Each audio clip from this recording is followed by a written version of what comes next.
terus ini kalau misalnya ada jubah, ada tempatnya, terus nggak jauh, semua itu pertimbangan jauh dan macet itu menjadi satu pertimbangan saya gitu. Jadi kalau misalnya olahraga jauh, enggak lah, udah macet di jalan. Tapi kalau misalnya tempatnya representatif, itu lebih gampang dijangkau, ya kita akan lebih senang gitu. Karena kita pagi kalau udah berangkatnya aja udah macet-macetan, udah itu udah habis waktunya. Bunda turun bobotnya berapa? Kalau boleh tahu. Enggak dia sama sekali. Saya sekarang berat saya 40, 41. Tapi emang sengaja nih Bunda mau Iya, nggak sengaja. Nyusu dewe. Dan sekarang juga tenis kayaknya lagi intens banget ya. Gini. Sebenarnya itu saya olahraga kan dari yoga, dari pilates. Nah, pas saya umur 50 tahun itu, sebenarnya dari pandemi sih sebenarnya saya pengen gimana, karena saya pernah cedera kaki dan cedera kaki dan cedera tangan. Kan tangan saya pernah tendonnya dipotong, jadinya olahraga apa yang misalnya nggak cuman ankle-nya doang gitu. Jadi saya harus kalau misalnya pun olahraga tuh olahraga yang gerak semua. Gerak semua gitu. Akhirnya saya pikir tenis deh. Tapi pas pandemi agak susah gitu, siapa coachnya, siapa ininya.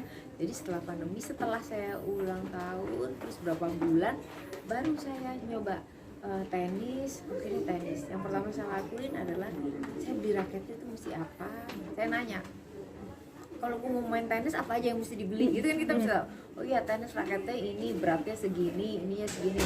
Akhirnya saya pergi ke toko di kalau di sini tuh namanya Metro Tenis, ada di Pangpol ya di situ. Jadi saya pilih di situ pun saya nanya, ibu-ibu, Bu kalau mulai itu gimana sih gini-gini. Dan saya nggak malu untuk nanya karena saya memang baru mulai. Ini apa yang perlu diganti? Oh senarnya mesti diganti, gripnya mesti diganti gitu segala macam. Asli saya mulai megang raket di umur 50 tahun lebih ya. Terus akhirnya karena harus di lapangan terus saya mulai pakai sunblock ya. Seumur-umur saya nggak pernah pakai sunblock.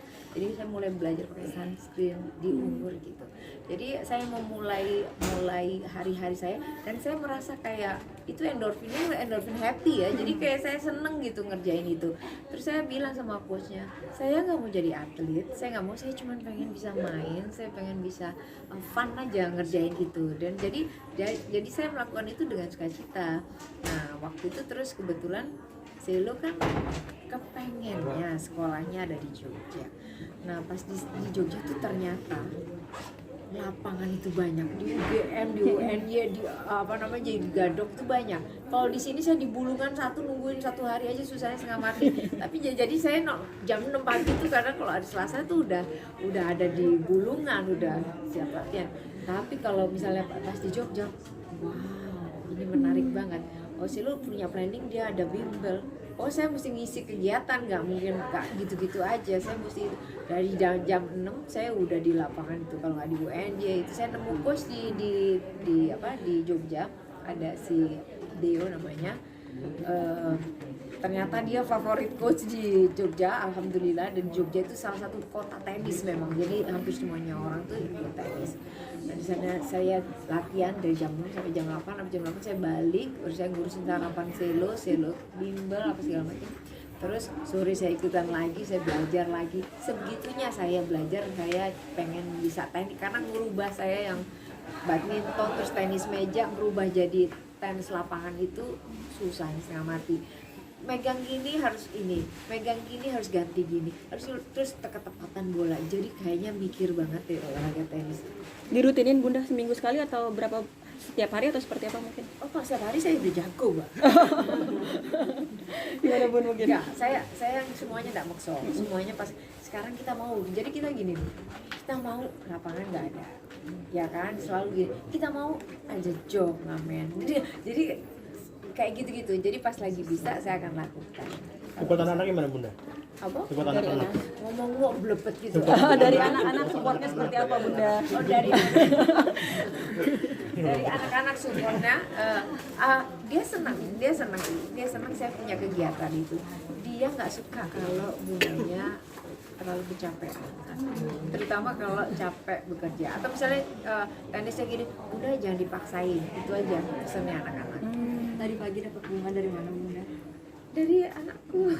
Ceritanya tuh Bunda. Itu kayaknya sebenarnya mungkin hal sepele ya buat orang-orang ya, buat saya itu artinya gede banget ya, karena ada apa nih anak-anak.